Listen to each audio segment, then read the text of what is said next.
ஓடு ஓடு ஓடுங்கிறிய. நான் என்ன கேட்கிறேன், நீ ஓடி போலையா? கரூரை விட்டு நீ ஓடி போலையா? நீ பத்திரிகையாளரை பார்த்தே ஓடுறாள். நீ பகைவனை பார்த்து ஓடுறவன் கிடையாது, பத்திரிகையாளரை பார்த்தே நீ ஓடுறவன். நீ தப்பிச்சு ஓடுற. நீ தான் உலகத்திலே ஓடுகாலி சிஸ்டம் லிஸ்ட் எடுத்தேன்னா முதல் ஓடுகாலி லிஸ்ட்ல உங்க பேர் தான் வரும். கடுமையான வார்த்தையா ஏங்க? ஓடுகாலினா என்னங்க அர்த்தம்? ஓடி போனீங்களா இல்லையா? நீங்க 41 உயிரை பறி கொடுத்தவனுக்கு ஓடி போனவங்க நீங்க சதி திட்டம் தீட்டுனாங்க. என்ன சினிமா கதையான்னு நான் கேட்கறேன். உங்களை பார்த்து வில்லை வந்து ஓட ஓட விரட்டுறீங்க. நீங்க ஓடுறான், ஓடு ஓடு ஓடுன்னு ஓடுறான் அப்படின்லாம் சொல்லியிருப்பாங்கல்ல கதை. அந்த ஸ்கிரிப்டை தான் ஒரு பொலிட்டிக்கலா பயன்படுத்துறாரு. அவருக்கு அரசியலுக்கும் சினிமாவுக்குமான வேறுபாடு தெரியல. ஒரு அரசியலை எப்படி அணுகணும்? அரசியல் என்பது தனி மனிதனுடைய பகை அல்ல. மு.க. ஸ்டாலினுடைய ஃபேமிலியை வீழ்த்துறது என்பது வந்து அரசியல் அல்லது. அது என்ன, திமுக காரன் பண்ணா மட்டும்தான் அது ஊழல், அதிமுக காரன் பண்ணதெல்லாம் ஊழல்ல வராதுன்னா அது என்ன அர்த்தம்? நீங்க வந்து செங்கோட்டையன் தண்டிக்கப்பட்டவருங்க கோர்ட்ல. தேர்தலிலே போட்டியிடுவதற்கு அவருக்கு தகுதி இல்ல. அவர் முறையீடு செய்திருக்கிறார் போக்குவரத்து கழகங்கள்ல. அன்றைய காலகட்டத்திலேயே வந்து ஒரு போக்குவரத்து அப்போ விஜய்க்கு முன்னாடி இப்போ நடக்குதா? இவர் பாதிரியாரா இருக்காரு. அப்ப விஜய் பாவம் பண்ணி கொடுத்தாரா? எல்லாரும் இது என்ன பேச்சு இது? அப்போ இப்போன்னா என்ன அர்த்தம்? எல்லாமே இதுதானங்க. ஏவாவேலு ரோடு போடாம ரோட்டுக்கு வந்து பில்லு போட்டாருங்கிறது குற்றம்னா, விஜயபாஸ்கர் குட்கா பாஸ்கர் முறையீடு செஞ்சாரு, பார்ட்டி ஃபண்ட் வாங்கினாரா, அது குற்றம் இல்லைன்னா எனக்கு ஒண்ணுமே புரியல. அது என்னையா? அது வந்து சந்தனா அதே கலர்ல இருக்கிறது, இது வந்து வேறன்னா இது எனக்கு புரியவே இல்லையா? அது என்ன கேட்கிறேன்னா, அரசியல்ல இப்ப நீங்களும் தான் வருமானத்தை மறைச்சிருக்கீங்க. விஜய் கூட தான் ஊழல்வாதி. அவர் உண்மையான சொத்து மதிப்பை தான் அரசாங்கத்துக்கு கணக்கு காட்டுறாரா? அவர் கோர்ட்ல வந்து கார் விஷயத்திலேயே, பாண்டிச்சேரியில கார் எடுத்த விஷயத்திலேயே அவர் மேல வழக்கு இருக்குல்ல, ஏற்கனவே குற்றச்சாட்டு இருக்குல்ல அவர் மேல. வருமானத்தை மறைத்தாரு, புலி படத்துக்கு வாங்கின சம்பளத்தை வந்து மறைச்சாரு அப்படின்னு பிரச்சனை இருக்குல்ல. ஊழலை ஒழிக்கணும்னா உங்க யார்கிட்ட இருந்து தொடங்குறது? அதான் எனக்கு கேள்வி. அறம் நாடு பார்வையாளர்களுக்கு வணக்கம். இன்று நம்ம இணைந்திருக்கும் சிறப்பு விருந்தினர் அரசியல் விமர்சகர் ராஜகம்பீரன் அவர்கள். வணக்கம் சார். வணக்கம். விஜய் மேடையில் பேசினாலே என்ன பேச போறாரு அப்படின்ற விஷயங்கள்லாம் ஒரு எதிர்பார்ப்புகள்லாம் போயிட்டு, என்ன சார் பேசுனதே திரும்ப திரும்ப பேசிட்டு இருக்கீங்க அப்படின்ற சினாரியோக்கு வந்து நிற்குது. கரூரில் போயிட்டு பேசுகிறாரு. அஃப்கோர்ஸ் அவர் கரூரில் போனார்னா கரூர் பிரச்சனை குறித்து பேச போகிறாரு அப்படின்னு நம்ம அதை புரிஞ்சுக்கலாம். திரும்ப திரும்ப ஒரே விஷயத்தையே பேசுறது என்ன சார் சொல்ல வர்றாரு அவர்? 30 ஆண்டு காலமாக தமிழ் சினிமாவில் கதாநாயகனாக நடித்து வரக்கூடிய விஜய் அவர்களுக்கு பல கதைகளை அவர் வந்து கேட்டிருக்காரு. எல்லா கதைகள்லையுமே ஒரு ஹீரோ இருந்தால் ஒரு வில்லன் இருப்பான் அப்படி தானே கதை சொல்லுவாங்க. வில்லனை வந்து நீங்கள் வீழ்த்திட்டீங்க சார், அடித்து கீழே தள்ளிட்டீங்க, உங்களை பார்த்து வில்லன் வந்து ஓட ஓட விரட்டுறீங்க, நீங்கள் ஓடுறான், ஓடு ஓடு ஓடுன்னு ஓடுறான் அப்படின்லாம் சொல்லியிருப்பாங்கல்ல கதை. அந்த ஸ்கிரிப்டை தான் அவர் பொலிட்டிக்கலாக பயன்படுத்துகிறார். அவருக்கு அரசியலுக்கும் சினிமாவுக்குமான வேறுபாடு தெரியல. இதுவும் ஒரு ரொம்ப அப்பட்டமா சொன்னா செக்கு எது செவலிங்க எதுவும் தெரியாதுங்கிற கதை தான் இது, காலத்துக்குற கதை தான் இது. ஒரு அரசியலை எப்படி அணுகணும்? அரசியல் என்பது தனி மனிதனுடைய பகை அல்ல. மு.க. ஸ்டாலினுடைய ஃபேமிலியை வீழ்த்துறது என்பது வந்து அரசியல் அல்லது. அந்த திமுகவினுடைய வரலாற்று பயணத்துல, 75 ஆண்டு கால வரலாற்று பயணத்துல தமிழர்களினுடைய வாழ்வியல் என்னவாக மாறி இருக்கிறது? நீங்க எல்லா அரசுமே, இயங்கக்கூடிய எல்லா அரசியலையுமே தவறுகள் இருக்கும், நிர்வாக சிக்கல்கள் இருக்கும். திமுக வந்து உலகத்திலேயே புனிதமான அரசு தந்துச்சு, தூய்மையான அரசு தந்துச்சு அப்படின்னு சொல்றதுக்காக நம்ம இதை சொல்லல. பிழைகள் உண்டு, அரசியல் பிழைகள் உண்டு, நிர்வாக கோளாறுகள் உண்டு, முறைகேடுகள் கூட உண்டு. அதையெல்லாம் நம்ம மறுக்க முடியாது. நீங்கள் நிர்வாக ரீதியாக விமர்சிப்பது என்பது வேறு. அந்த திராவிட கருத்தியல் இல்லாமல் செய்ய வேண்டும். அதிமுக வந்து டேமேஜ் பண்ணுச்சு பாஜக, அது முழுமையா டேமேஜ் பண்ண முடியல. அதை வந்து அவங்க 10 வருஷம் போராடினாங்க. 2016 டிசம்பர் 5 ஜெயலலிதா மறைவுல தொடங்கி இப்ப 2026 இருக்கோம். டிசம்பர் 5 வரப்போகுது. 10 ஆண்டு காலம் முடிய போகுது. இந்த 10 ஆண்டு காலமாக பாஜக அதிமுகவை டேமேஜ் பண்ணுச்சு. ஆனா 10 நாள்ல சோழியை முடிச்சவர் விஜய். அப்ப நீங்க ஒரு அழிவு சக்தி, அது ஒன்றும் நமக்கு சந்தேகமே கிடையாது. விஜய் வந்து ஒரு அழிவு சக்தி.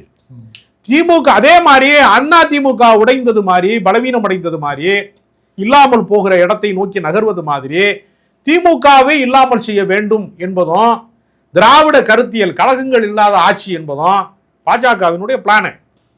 அதை அவர் செய்யறதுக்கு தான் நீங்க ஸ்டாலினை வில்லனாக்குவது இல்ல, கொள்கை திமுகவை வில்லனாக்குறது. கொள்கை எதிரியுடைய கொள்கையை இவங்க எப்படி சார் எடுத்து? எந்த கொள்கையை அந்த முட்டாள்கள் பேசி இருக்கிறாங்க? கொள்கை எதிரி பாஜக. பாஜகவோட எந்த கொள்கையை நீ எதிர்த்திருக்க? நான் கேட்கிறேன். பாஜகவுடைய ஒரு கொள்கையை நீ எதிர்த்து போராட்டம் செய்திருக்கிறாயா? இந்த 2.5 ஆண்டு காலத்துல நீ கட்சி ஆரம்பித்த 2 ஆண்டு காலம் கடந்ததற்கு பின்பு ஒரு போராட்டம் நடத்திருக்கியா? நீ வந்தே மாதரம் பாட சொன்னா பாடுவேன், தேசிய கீதம் 2 தடவை பாட சொன்னா பாடுவேன். உனக்கு என்ன இது இருக்கு? எந்த விதமான தனித்தன்மையும் உங்ககிட்ட கிடையாதுல. ஏற்கனவே அவர்கள் கட்டி காப்பாத்திய மாநில உரிமை இருக்கிறது, மாநில சுயாட்சி இருக்கிறது, கல்விக்கென்று ஒரு கோட்பாடு இருக்கு. அவர்கள் போட்டு தந்த பாதையில தான் நீங்க பயணிக்கிறீங்களே தவிர உங்களுக்கு என்று ஒரு பாதை இருக்கிறதா? நான் கேட்கிறேன். தாவேகா காரனுக்கு என்று தனித்த தத்துவம் இருக்கிறதா? எல்லாமே நீ தலைவர்கள்ட்ட இருந்து கடை வாங்கியிருக்க. அண்ணா எங்க தலைவருங்கிற ஒரு நாள் வந்து சொல்ற, அஞ்சலை அம்மா எங்க தலைவருங்கிற, பெரியார நாங்க ஏத்துக்கணும், அவர் கடவுள் மறுப்ப தவிர கடவுளுக்கு அவருக்கு என்ன வாக்கிய தர்றாரா? கடவுள் பேரை சொல்லி ஒரு கூட்டம், ஒரு கும்பல் நம்மளை படிக்க விடாம பண்ணாங்க, பெண்களை தாசிகளாக்குனாங்க, தேவதாசிகளாக்குனாங்க, உழைக்கிறவனை வந்து தீண்டத்தகாதவன்னு சொன்னாங்க. கடவுளை காட்டித்தான் நம்மளை மோசடி பண்ணியிருக்கான் இவ்வளவு காலமான. அந்த மோசடிக்கு காரணமா இருக்கிற கடவுளை தானே அவர் எதுக்குறாரு. அவர் எந்த கடவுள் எதுக்குறாரு? சாமி கும்பிடுறதுக்கு அவர் என்னைக்கு எதிராக இருந்திருக்கிறாரு? அனைத்து சாதியினரும் அர்ச்சகராகலாம்ங்கிற கருத்தை முதல்ல விதைத்தவர் பெரியார் தானே. நீங்க வந்து ஆலயத்துக்குள்ளே வந்து ஒடுக்கப்பட்டவர்களை வந்து அழைத்து சென்றவர் அவர் தானே. இன்னைக்கு வரைக்கும் வைக்கம் வீரன் உனக்கு என்ன அறிவு இருக்கு நான் கேட்கிறேன். பெரியாரை குறித்த அறிவு உனக்கு என்ன இருக்கு? உன் கட்சியில எத்தனை பெரியாரை பற்றிய மாநாடுகள் போட்டிருக்க? பாஜகவுக்கு நீ ரகசியமா கும்பிட்டு விழுக போற, ரகசியமா அவங்க திட்டங்களை நிறைவேற்ற போற. அதுக்கு வந்து நீ வந்து திமுகவை வீழ்த்துறேங்கிற. பாஜகவுடைய அஜெண்டா தானே அது. உனக்கு என்ன தனித்துவம் இருக்கிறது? என்ன தத்துவம் இருக்கிறது? என்ன தலைமை பண்பு இருக்கிறது? ஒண்ணுமே இல்ல. ஓடு ஓடு ஓடுங்கிறிய. நான் என்ன கேட்கிறேன், நீ ஓடி போலையா? கரூரை விட்டு நீ ஓடி போலையா? நீ பத்திரிகையாளரை பார்த்தே ஓடுறாள். நீ பகைவனை பார்த்து ஓடுறவன் கிடையாது, பத்திரிகையாளரை பார்த்தே நீ ஓடுறவன். நீ தப்பிச்சு ஓடுற. நீ தான் உலகத்திலே ஓடுகாலி சிஸ்டம் லிஸ்ட் எடுத்தேன்னா முதல் ஓடுகாலி லிஸ்ட்ல உங்க பேர் தான் வரும். கடுமையான வார்த்தையா ஏங்க? ஓடுகாலினா என்னங்க அர்த்தம்? ஓடி போனீங்களா இல்லையா? நீங்க 41 உயிரை பறி கொடுத்தவனுக்கு ஓடி போனவங்க நீங்க. சதி திட்டம் தீட்டுனாங்க. என்ன சினிமா கதையான்னு நான் கேக்குறேன். த்ரில்லர் சினிமாவை எடுத்துட்டு இருக்கானமா? இல்ல அந்த இடத்துல இருக்க வேணாம்னு போலீஸ் தான் அனுப்பிச்சு விட்டுருச்சு எங்களை. அதாங்க போலீஸ் சொன்னது பூரா அவங்க கேட்பாங்களா? எங்களை வந்து பேச அனுமதிக்க மறுக்கிறார்கள், காவல்துறை தடை விதிக்கிறது தானே சொன்னீங்க. இப்ப சொல்றாரு போலீஸ் தடுத்துருக்கலாம். 50 அடிக்கு முன்னாடி தடுத்ததை கேட்காத ஆளுங்க தானப்பா நீங்க. அரியலூர் பெரம்பலூர்லாம் தடுத்தாங்க. இங்க அப்ப புத்தி இருந்துச்சு, அப்புறம் இங்க வரும்போது புத்தி இல்லையா? 50 அடிக்கு முன்னாடி நிறுத்த சொன்னாங்கல்ல. அப்ப அறிவு எங்கே போச்சு இவங்களுக்கு? அவன் கட்சி நிர்வாகம் இருக்கிறவங்களுக்குலாம் மூளை இருக்கா இல்லையா? இப்போ 41 உயிர் பறி போனதுக்கு பின்னாடி வந்து நாடகம் நீங்க போடுறீங்க. ஸ்டாலின் என்னைக்கு இங்க சொன்னாரு? ஸ்டாலின் வந்து தாவேகா காரன் கூட சொல்லாத சொன்னாருங்க அன்னைக்கு. அவர் முதலமைச்சருங்கிறதெல்லாம் மறந்துட்டாரு. எவனாவது சொந்த கட்சிக்காரன் சாவதை விரும்புவானா? இது யாருங்க சொன்னது? ஆதவர்ஜன் அவர் சொன்னாரு? இல்ல மாண்புமிகு முதலமைச்சர் ஜோசப் விஜய் சொன்னாரா? அன்றைய தாவேகா தலைவர் சொன்னாரா? இல்ல யாரு சொன்னா சொல்லுங்க. யாராவது தலைவர்கள் சொன்னாங்களா? அந்த கட்சியினுடைய தலைவர்கள் வந்து ஒரு பேரறிஞர் இருக்காரு புஷி ஆனந்த், அந்த மாதிரி அறிஞர்கள் யாராவது சொன்னாங்களா? எந்த முட்டாளுங்க சொன்னா? யாருமே சொல்லலையே. அதை உன் கட்சிக்காரன் யாராவது சொல்லியிருக்கானா? அன்றைய முதலமைச்சர் தானே சொன்னாரு எவனாவது சொந்த கட்சிக்காரன் சாவதை விரும்புவானான்னு. அப்படின்னா என்ன அர்த்தம்? உன் மீது கொலைப்பொடி சாட்ட நான் விரும்பவில்லை. இந்த விபத்தை, இந்த நெரிசல் மரணத்தை நான் அரசியல் ஆதாயத்திற்கு பயன்படுத்திக் கொள்ள விரும்பவில்லையே. அரசாங்கம் வந்து நிவாரண பணி செய்வது என்பது அவர்களுடைய கடமை. அதைத்தானே செஞ்சாங்க. உடனே வந்து அன்பில் மகேஷ் அழுதாரு, டிராமா போட்டாரு. ஏன் நீயே அழுகல? சிறந்த நடிகனாச்சா, நீங்க அழுகல? இல்ல, ஒரு பக்கம் வழக்கு விசாரணை நடந்துட்டு இருக்கப்போ திமுக தான் சதி பண்ணிச்சுன்னு தொடர்ந்து டிஸ்பிளே பண்றதுல. ஆமாங்க, இது முதல்ல வழக்கு விசாரணைக்கு எதிரானதா இல்லையா? ஒரு பிரச்சனை குறித்து நம்ம வந்து கேள்வி கேட்டோம்னா அது நீதிமன்றத்திலே வழக்கு இருக்கிறது, அதை பற்றி கருத்து சொல்ல முடியாதுன்னு சொல்லுவாங்க. இது அறிவுடையவங்க, நான் அரசியல் நாகரிகம் உடையவங்க, அப்படி தானே சொல்லுவாங்க. நீ இங்கே ஒரு ட்ராமா போட்டுக்கிட்டே இருந்தா என்ன அர்த்தம்? நான் என்ன கேட்குறேன், மக்கள் முட்டாளான்னு கேட்குறேன். 35% பேர் உங்களுக்கு வாக்களித்திருக்கிறார்கள் என்றால் 65% பேர் உங்களுக்கு வாக்களிக்க மறுத்திருக்கிறார்கள், உங்களை எதிர்த்திருக்கிறாங்க. இன்றைக்கும் தமிழ்நாட்டிலே உங்களை ஆதரித்தவர்களை விட எதிர்ப்பவர்களின் எண்ணிக்கை அதிகம். இந்த மும்முனை போட்டி என்பதனால நீங்க கீழே தள்ளிட்டீங்க, அவ்வளவுதான். இப்ப கூட நீங்க என்ன திமுக காரன் போட்ட ஓட்டுல தோழமை கட்சிகளுடைய ஆதரவுல முட்டு கொடுத்து தான் நீங்க அரசியல் செஞ்சுட்டு இருக்கீங்க. உங்கள்கிட்ட என்ன யோக்கியது இருக்கு நான் கேட்கிறேன். நீங்க திருமாவளவனை கூட வச்சுக்கிட்டு அன்புமணியோட பேச்சுவார்த்தை நடத்துறீங்க. இதை வந்து திமுக செஞ்சுச்சா நான் கேட்கிறேன். ராமதாஸ் எத்தனையோ முறை திமுக கூட்டணிக்கு வருவதற்கு தவித்தார், பாராட்டினார் அந்த அரசை. எவ்வளவு முயற்சி பண்ணார்ல, எவ்வளவு தூண்டில் போட்டார்ல.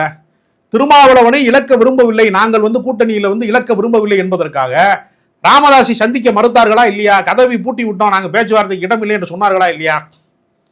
திமுக மேல் நமக்கு விமர்சனம் இருக்கிறது. கூட்டணியை வந்து அவர்கள் இன்னும் கௌரவித்திருக்க வேண்டும் என்பதில் நமக்கு விமர்சனம் இருக்கு. திருமாவளவன் கருத்தில் எனக்கு உடன்பாடு இருக்கு. அதுக்காக நீ வந்து ஒரு கட்சியை வந்து வேரோடி மண்ணோடையும் வீழ்த்துவனும் என்று சொல்வதற்குல, தமிழ்நாட்டிலே நீங்கள் எந்த சாலைகளிலே பயணித்தாலும் அது திராவிட இயக்கம் போட்ட சாலை, திமுக காரன் போட்ட சாலை. நீ எந்த மேம்பாலத்துல பயணிச்சேனாலும் அது திமுக காரன் போட்ட மேம்பாலம். நீ எந்த அரசு மருத்துவமனைக்கு போனேனாலும் நீ போய் கல்வெட்டு இருந்தா படிச்சு பாரு. உனக்கு தமிழ் தெரியும், இங்கிலீஷ் தெரியும்னா படிச்சு பாரு. அந்த கல்வெட்டை உருவாக்கி நீ யார் அந்த மருத்துவமனை உருவாக்கினான்னு பாரு.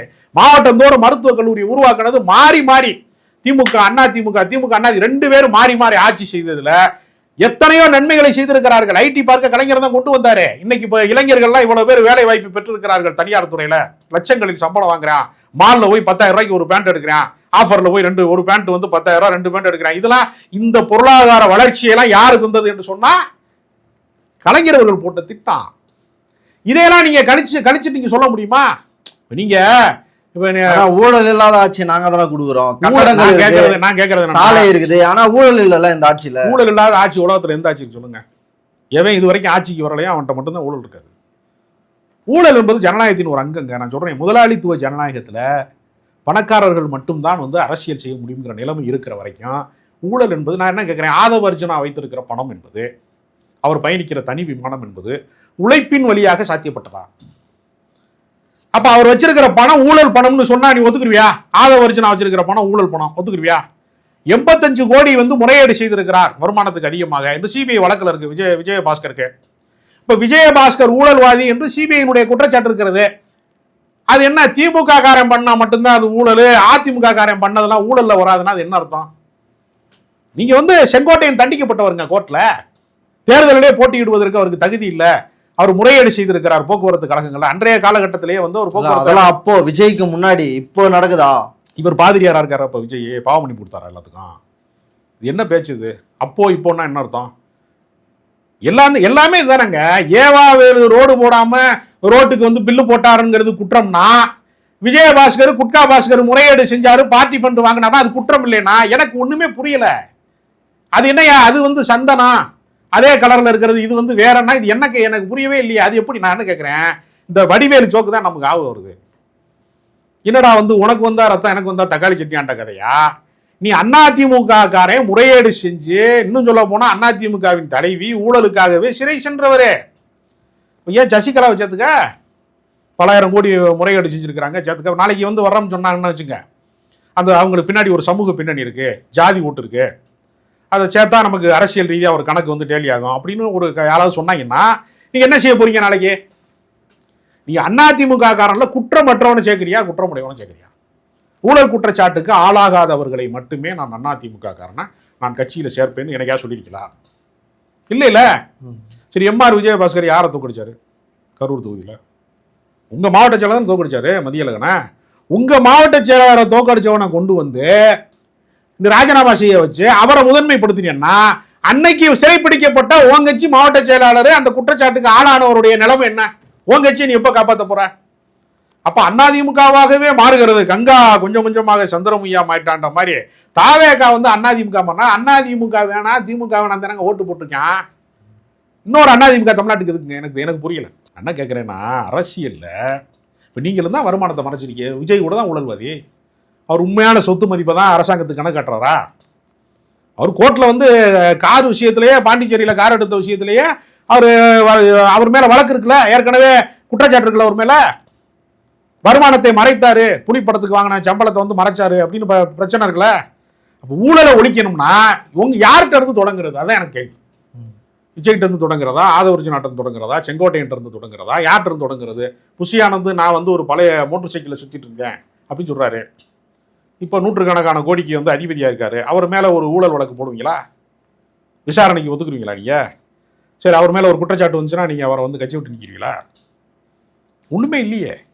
எதிர்கட்சிக்காரனை ஒழித்து கட்டுவது என்பது பாஜகவுடைய அஜெண்டா. அது அதை யார் வேணாலும் செய்யலாம். இது தூய்மையான அரசு என்று சொல்வதற்கான எந்த முகாந்திரமும் இல்லை. சட்டமன்றத்துல பார்ட்டி ஃபண்ட் ஓடிடுறாங்க. அதனால இதுக்கப்புறம் சட்டமன்றத்தை வந்து நான் இழுத்து பூட்டிடலான்னு இருக்கிறேன் பேசுறதுக்கு முன்னாடி அப்படின்றார் சார். அதாங்க, சுயமாக பேசுவதற்கு அவர் காற்றல் இல்லை, எதிர்கட்சிக்காரன் ஓடுறாங்கிறதுல அல்ல. நீங்க ஒவ்வொரு கேள்விக்கும் பதில் சொல்லக்கூடிய ஆற்றலோட இருக்கீங்களா? எல்லா டேட்டாவும் கொடுக்கறதுக்கு ஐஏஎஸ் ஆஃபீஸர்ஸ், உங்களுக்கு பின்னாடி மிகப்பெரிய அதிகார அமைப்பு இருக்கு, உங்களுக்கு பின்னாடி பெரிய காவல்துறை இருக்கு, உங்களுக்கு படைபலம் இருக்கு, எல்லாமே இருக்குல்ல. ஏன் பதில் சொல்ல தெரியல? ஒரே ஒரு பிரஸ் மீட்டை விஜய் அட்டன் பண்ணாருன்னா அவரை நான் அரசியல் தலைவராக ஏத்துக்கிறேன். நீ பத்திரிகையாளர்கள் யாருங்க? ஆகாயத்துல இருந்தாங்க வர்றாங்க, சாதாரண ஆட்கள் தானங்க, நாட்டு நடப்பை வந்து கேள்வியா கேட்கறவங்க தானங்க. பத்திரிகையாளர்களை வந்து ராஜ்மோகன் சந்திக்கிறாரு, ஆதவர்ஜனா சிந்திக்கிறாரு. அப்ப அவர்களிடம் இருக்கக்கூடிய ஆற்றல் கூட அறிவு கூட உங்கள்கிட்ட இல்லைன்னு ஒத்துக்கங்கப்ப. உங்களுக்கு என்ன தலைமை பண்பு இருக்குன்னு நீங்க சினிமாவில் நடிச்சியா, நல்லா டான்ஸ் ஆடினீங்க, ஒரு ஆக்ஷன் பண்ணிக்கிறட்டுமா அப்படின்னு சபாநாயகர்கிட்ட கேட்கக்கூடிய அளவுக்கு தான் உங்க புத்தி லட்சணம் இருக்கு. இதை தாண்டி உங்கள்கிட்ட என்ன இருக்கு? உங்கள்கிட்ட என்ன தகுதி இருக்கிறது? தமிழ்நாட்டை ஆள்வதற்கு காமராஜர் இருந்த இடத்துல, பேரறிஞர் அண்ணா இருந்த இடத்துல, மூதறிஞர் ராஜாஜி இருந்த இடத்துல, பத்துவச்சாளர் இருந்த இடத்துல, கலைஞர் கருணாநிதி இருந்த இடத்துல, எம்ஜிஆர் இருந்த இடத்துல உங்களை தகுதிப்படுத்திக் கொள்வதற்கு முயற்சி செய்யுங்க. தரக்குறைவான அரசியலை நடத்தினா நீங்க தமிழ்நாட்டில் நீண்ட நாள் நீடிக்க முடியாது. நீங்க நிரந்தர முதல்வர்னு உங்களை கொஞ்சம் பேர் சொல்லுவாங்க. அப்படின்னாலே உங்க போஸ்டிங் காலியாக நிச்சயிக்கிற மாதிரி. அரையத்திற்கு பல்லவ தலைமை ரொம்ப நன்றி சார்.